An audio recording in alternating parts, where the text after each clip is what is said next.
Limpopo by Sello Lediga takes a look at the unfolding political events in both the party and government of Limpopo. His offering gives the reader a background into some of the issues that have played itself publicly in the media. Sello Lediga is a former director of education in Limpopo and a columnist for the Speaker newspaper. He joins us now in studio to tell us more. Good morning. Welcome to Morning Live. Good morning. Why did you feel the need to chronicle the issues of Limpopo when most of them are already in the public domain? Yeah, I think what we need to understand is that we have to write history.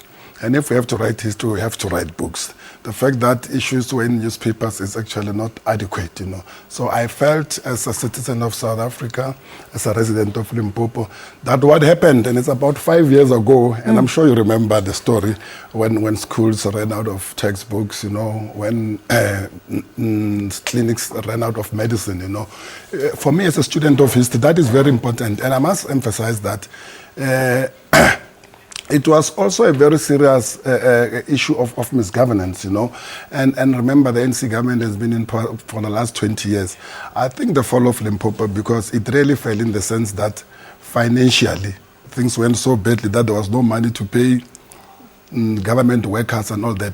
Had President Zuma and his cabinet not intervened, that government would have collapsed completely, because you can imagine if teachers are not paid, policemen are not paid and all that, that would have actually happened. And gratefully, the NC government, although of course it is always accused of not doing anything, intervened. And I can say this to you, that Limpopo is actually a better place to live in compared to 5 years ago. But let's note the fact that we needed to record this. Whether things have improved or not, history must still be written. Now, you started from a specific time in the Limpopo government when Kasa Matale became leader of the ANC. Why?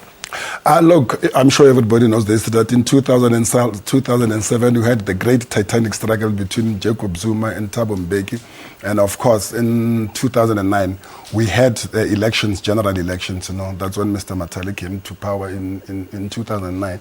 And as you all know, almost 2.5 years later, the government had basically collapsed. I found that a very interesting period, to look at, to how does it happen that a government department can completely financially collapse as it happened, Although in my view, the narrative is the same in all the provinces. It's just that in Limpopo, it happened in a manner that was so dramatic, that it caught all the headlines. But I can assure you, all over the country, the NC is dealing with the serious problems of corruption. In all the reports that the Secretary General presents, this question is dealt with, Hopefully, things are beginning to improve, Yeah. I see things, we see what's happened in the Western Cape with Franz Mann. We have seen what has happened, with John Block. So it looks like the NC is coming to terms with the reality that if it doesn't deal with this question of misgovernance and corruption, it will definitely lose, the position it holds, as the leader of society and as the ruling party in the country. So I think it's very important that we take a book like mine and say, this happened, but what is it that we're going to do to ensure that it doesn't repeat itself? Many would say or argue that the book is very anti-ANC. What would your response be to that? No, you see, and I would like to deal with it. This book is not anti-ANC. The president of the ANC, the general secretary of the secretary general of the ANC, again, I've indicated that it is important that when people do things that are wrong, it is not the ANC. There is not, if you have a government, the president is there deployed by the ANC, but there are individuals who run government. If things go wrong, it is actually those individuals. And the ANC has been trying to say this again and again, that this is actually what's happening. It is not anti-ANC. If the ANC is seriously going to fight corruption, if the ANC seriously wants to change its image, as I think it is beginning to do now, it is important that the truth must actually come out, And like I said, this is another thing, that history must not always be written by white people. I think it is important also that black people write their own history, And as a predominantly black organization, the ANC must have people like me writing its history, And it's not anti-ANC. It's anti what is wrong. And I think that is very important. I think there's no ANC leader that can come out and say, we are for wrong things, we are for misgovernance, or for corruption. So in a way, I think this book helps the ANC to cleanse itself so that it remains the leader of society and remains the ruling party of this country. Now, let's talk about the inner circle headed by Kasa Matale. How big is this circle? How connected is it? Now, remember, we are talking about, this is a political history. What you're talking about is something that happened more than 5 years ago.